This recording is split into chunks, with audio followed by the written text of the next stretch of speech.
Olá, eu sou a Ana Hettich, bem-vindos a mais um Mundo para Iniciantes aqui em Cracóvia. Como você pode ver, é noite escura e eu estou aqui no centro antigo, no Stare Miasto. Por quê?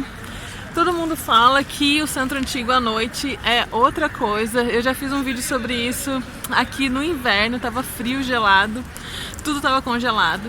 Então eu quis mostrar no verão também. E como eu já vinha pra cá, eu acabei descobrindo que tem um city tour, um walking tour, que você vai andando com o guia por aí, que chama Cracóvia Macabra. Então, eu resolvi fazer esse city tour, já porque a gente já foi em umas coisas meio pesadas, né? Já fui ver a lista do Schindler, a fábrica do Schindler, fui ver algumas coisas com relação ao Holocausto. Então, acho que a gente pode continuar no tema do macabro e ver. Eu acho que dessa vez não vai ser muito a ver com guerra, com comunismo, com nada disso. Eu acho que isso vai até mais agora para o período medieval. Então eu cheguei um pouco cedo, estou espero que o guia apareça para a gente começar esse tour. E eu vou vendo o tour em inglês e vou traduzindo e mostrando as coisas mais legais para vocês.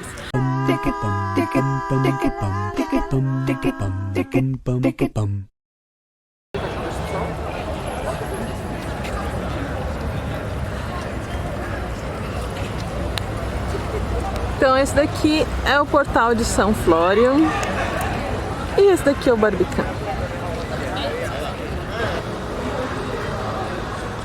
O guia já chegou. Nós já vamos sair, pelo jeito hoje o grupo vai ser bem grande, todo mundo quer.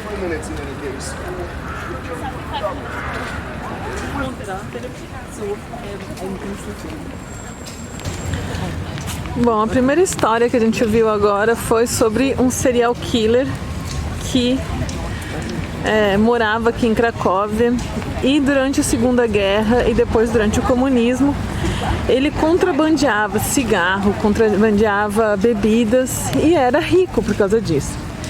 E era conhecido como o gentleman. Então ele sempre tinha muito dinheiro, muitas mulheres, ia nos clubes.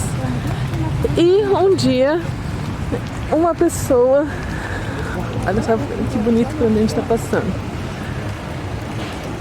Um dia uma pessoa que estava com ele no carro acordou e perguntou o que houve, eu desmaiei. E ele falou, você desmaiou, eu ajudei você acordou. E aí ele foi embora. Só que o cara ficou com muita dor de cabeça e quando ele foi no médico, ele descobriu que tinha uma bala atrás da cabeça dele. O cara estava viajando de carro com ele, resolveu matar ele, só que a bala ficou alojada na cabeça dele e ele não morreu. E por causa disso, as pessoas foram investigar a casa do gentleman e descobriram mais corpos enterrados no porão. E foram investigar mais e descobriram mais de 36 corpos. E durante a guerra, tanta gente estava morrendo, e durante o comunismo, tanta gente estava morrendo que ninguém tinha notado essas pessoas desaparecendo. Todo mundo achava que era por causa do comunismo, por causa da guerra. E era simplesmente o cara assassinando todo mundo. E ele foi condenado à morte e executado. E na hora que ele ia ser enforcado, ele falou, bom, nos encontraremos de novo. E foi assim que acabou a história do gentleman. E agora a gente está indo para o próximo ponto. And now think about him. You know him, you never shake his hand. Touch of the hand in his hand, death. Now imagine what complication that brings when you're... Então aqui nesse ponto tem um lugar onde ficava a torre do Carrasco, que era a pessoa que cuidava de todas as execuções e torturas desde a época medieval aqui. Então aqui nesse lugar tinha uma torre e o Carrasco do momento ia morar ali com a família, se ele tivesse família. Tá marcado aqui por essa placa no chão. E então normalmente ele fazia decapitações e enforcamentos, mas às vezes também era solicitado pelo juiz que ele fizesse uma tortura. E uma dessas torturas era botar a pessoa num carrinho de mão e levando ela ao redor do centro e parando de tempos em tempos para queimar ela com ferro quente ou ir tirando pedaços da pele dela, arrancando e jogando pelo caminho. Então, o Carrasco ficava ali, ninguém falava com ele. Ele ganhava um bom salário, ele tinha um lugar para morar, mas ninguém queria ser amigo do Carrasco. Até que algumas gerações depois, o Carrasco virou um médico da cidade. Afinal, ele já entendia de anatomia, ele sabia quebrar ossos, então era só puxar para o lado oposto para botar no lugar. E aí ele virou uma profissão de prestígio. E a mesma pessoa que fazia as execuções também era o médico da cidade.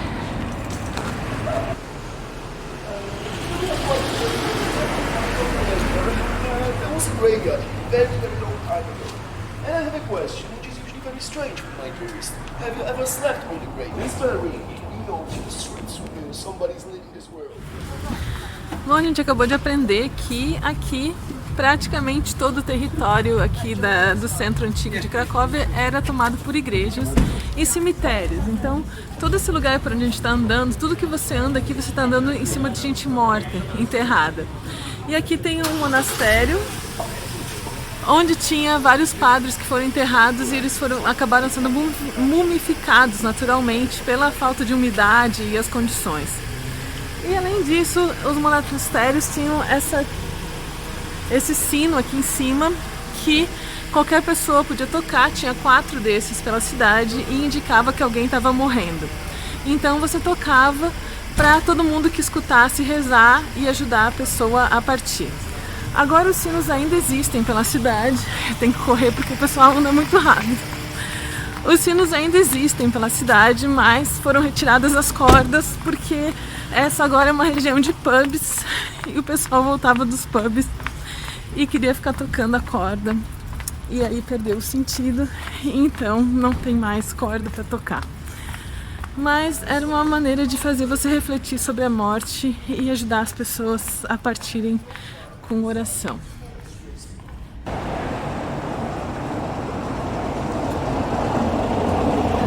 1965, 1966, if you live in Krakow in those times and you're a lady, you don't walk at night. I talked with the mother of my friend, which was living in Krakow in those times. She said no, she was choosing the elders and kids. That was the crisis. Bom, agora a gente aprendeu sobre um novo serial killer que atuava aqui durante o comunismo. Ele matou 14 pessoas e a milícia se recusava a investigar porque falavam que esse negócio de serial killer era coisa de capitalistas, de porcos capitalistas e que simplesmente não existia aqui. Então ele seguiu matando e ninguém investigava. Até que uma mulher, antes de morrer, porque ele dava facadas e fugia, uma mulher antes de morrer conseguiu contar que foi um menino muito jovem que tinha esfaqueado ela. E depois ela morreu no hospital. E um tempo depois, uma moça apareceu para falar para a milícia que estava com medo do namorado dela, estava com medo que ele matasse ela e que ele vinha fazendo coisas estranhas. Ele tinha mais de 40 facas, ele ficava afiando as facas dele no quarto. E ele gostava de beber sangue, ele trabalhava como açougueiro e bebia sangue, levava copos de sangue, deixava na geladeira para beber. E nada disso ela tinha denunciado até então. Ele tentou estrangular ela uma vez e ela também não denunciou ele, ela só foi denunciar ele quando ele tentou estrangular ela pela segunda vez. E aí a milícia foi lá, pegaram ele e ele confessou o crime, muito satisfeito, nunca se arrependeu de nada. E falou que ele só se arrependia de não ter matado mais pessoas antes de ser pego. E que ele começou a tentar assassinar pessoas com 12 anos, deixando copos de limonada com veneno espalhados pela cidade. E que com 15 anos ele passou a usar facas e matar as pessoas com facadas. E apesar de ele ter sido executado, até hoje a história dele é muito famosa aqui na Polônia. Tem filme com o nome dele, chama The Red Spider, a Aranha Vermelha. Tem livros sobre ele, tem um pub com o nome dele, então ele virou um daqueles serial killers famosos que todo mundo conhece a história por aí.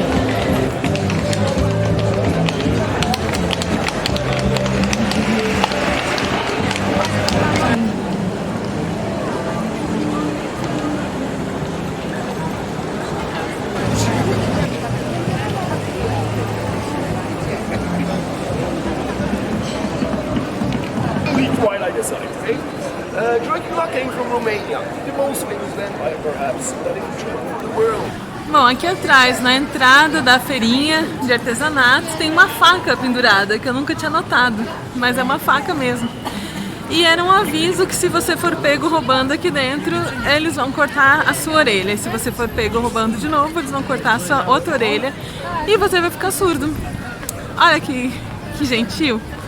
É um aviso para os ladrões. E a gente também aprendeu que quando tinha risco de uma pessoa ser um vampiro ou ser um monstro, que aqui na Polônia se acreditava que era um monstro que nasce com 2 corações, 2 almas e 2 carreiras de dentes, e quando ele morre só um coração e uma alma, então ele volta dos mortos para assombrar as pessoas. Ou quando uma mulher era considerada bruxa, geralmente por ser ruiva, de olhos verdes e ter gatos. Então tinha maneiras especiais de enterrar a pessoa para evitar que ela voltasse dos mortos. Se você achasse que a pessoa era um vampiro, você enterrava ele com uma pedra na boca, porque daí se ele voltasse dos mortos, ele se assustava e mordia a pedra, quebrava os dentes, não conseguia morder mais ninguém. Outra maneira de enterrar as bruxas, vampiros e assemelhados era colocar eles de lado com as mãos e os pés amarrados, então se ele voltasse, se uma dessas pessoas voltasse dos mortos, ela não ia conseguir sair, porque ela ia estar já amarrada. E se fosse alguém muito, muito, muito perigoso, eles cortavam a cabeça do defunto e enterravam num lugar diferente, só para garantir. E diz que desde então eles não tiveram mais problema com o vampiro, então parece que deu certo a história.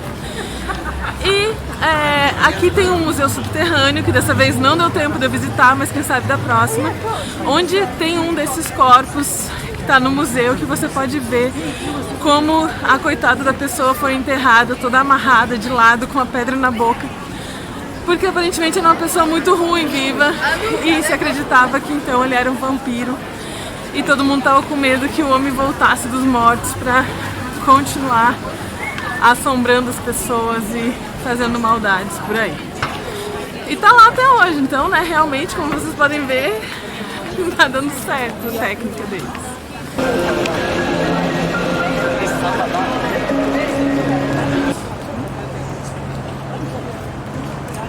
Einstein also designed these 3 windows, and he was hoping these windows would be in our cathedral. But then we showed... Muito bem, agora a gente ouviu sobre a lenda da Esther, que era uma amante de um rei polonês e que ele nunca pôde casar com ela porque ele era um rei católico e ela era uma moça judia. Mas eles se amavam e a Esther acabou morrendo de peste negra.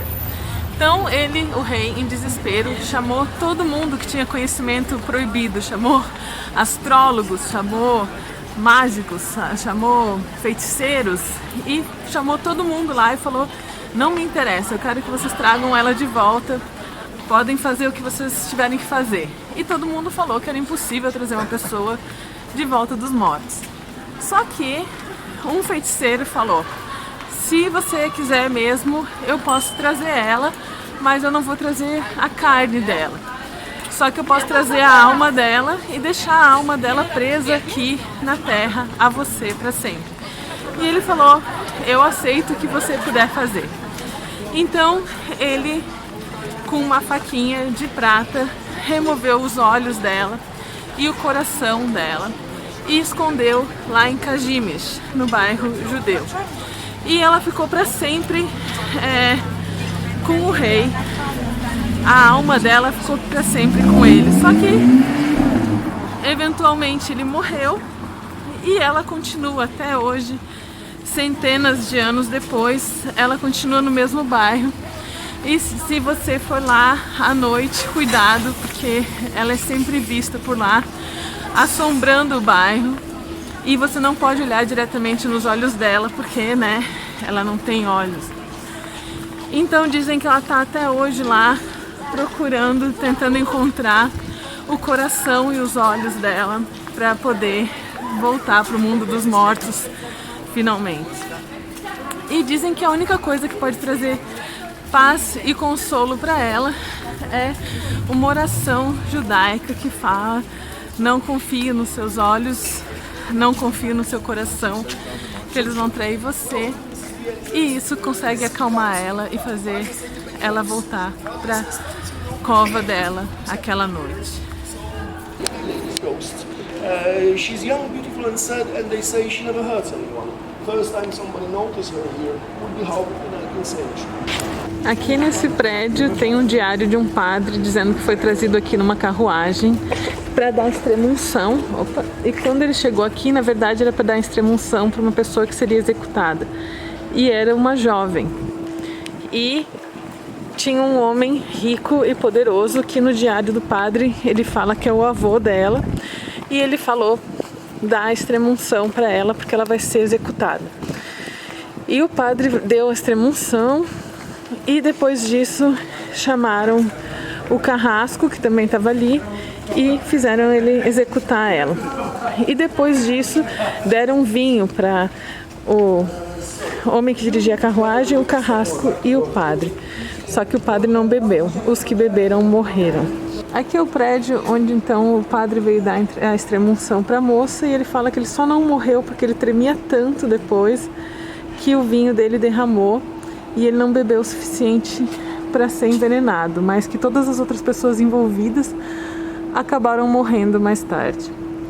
E durante muitos anos se achou que isso era uma lenda, mas ao fazer uma reforma nesse prédio foi encontrado dentro de uma parede uma salinha de pedra e no meio dela tinha um corpo de uma jovem entre 16 e 18 anos sem cabeça.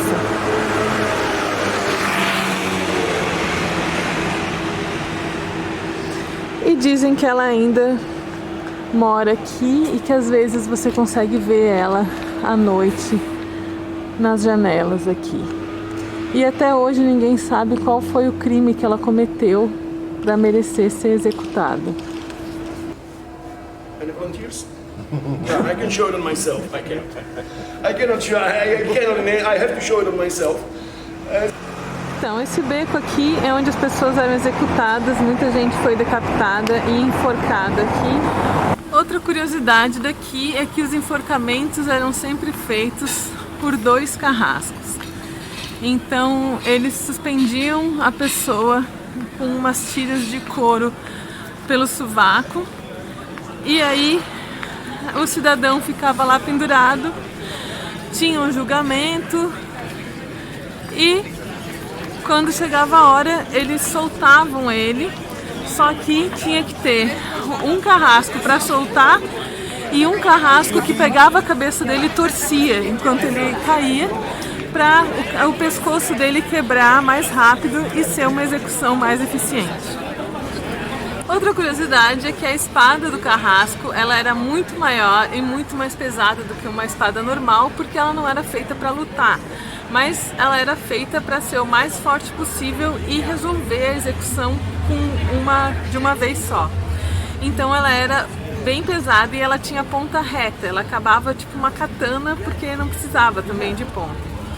E tinha uma inscrição nela que falava: eu não sou culpado pela sua morte, os seus crimes são culpados pela sua morte, algo assim. Meio que eximindo o carrasco do crime ali, afinal ele era só, ele não tinha nem condenado a pessoa, ele só estava executando a sentença mesmo. E tem a história aqui de uma execução que ficou famosa nos livros, ficou registrado daquela época, que o carrasco se recusou a matar uma pessoa, porque eles podiam fazer isso, se ele achasse que a pessoa era inocente ou simplesmente não quisesse, ele podia se recusar. Então ele não quis matar uma pessoa e eles tiveram que chamar um carrasco substituto, só que o cara não era bom no que ele fazia, e ali naquele beco onde eu tava, ele deu 27 golpes de espada e não conseguia cortar a cabeça da pessoa. E ele finalmente se ajoelhou e começou a tentar serrar a cabeça da pessoa com a espada. E o povo que se juntava ali para assistir a execução, que sempre foi uma coisa que a galera adorava fazer, ficou indignada e revoltada e começou a apedrejar o carrasco. E eles tentaram matar o carrasco por o cara ter dado uma execução tão indigna para o condenado. No fim, eles acabaram não matando ele ele conseguiu fugir, mas dizem que ele nunca mais trabalhou nessa cidade como carrasco.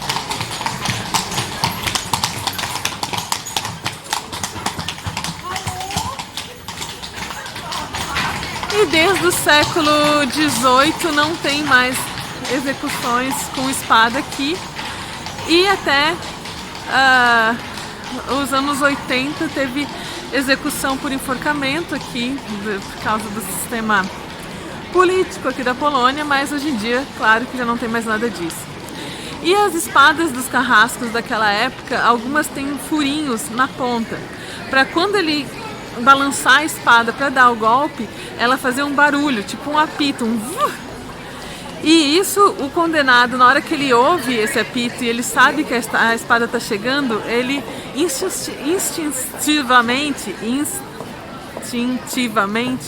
se tensiona, e ao tensionar fica mais fácil cortar o pescoço dele. Então, com o músculo mole é mais difícil cortar. Então, já tinha isso para a espada apitar quando estava descendo, para a pessoa se assustar e o cara conseguir cortar num golpe só.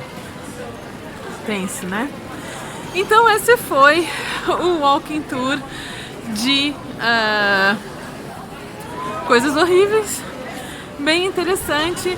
Ele mesmo falou, o guia falou que nem tudo isso é verdade, algumas coisas são aumentadas, exageradas, outras são lendas, mas que alguma coisa de verdade sempre tem, algum fundinho de verdade tem, com certeza tem. Então, eu já estou bem cansada, mas eu estou pensando se eu vou levar alguma coisa para casa aqui. O problema é que aqui é só doce, é muito difícil achar alguma coisa salgada. Vamos ver se eu acho um sanduíche, porque eu queria comer uma coisinha.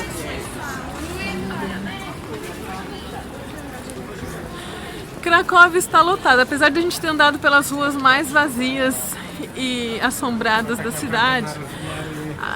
O centro mesmo, a parte mais famosa, tá lotada de gente, olha isso.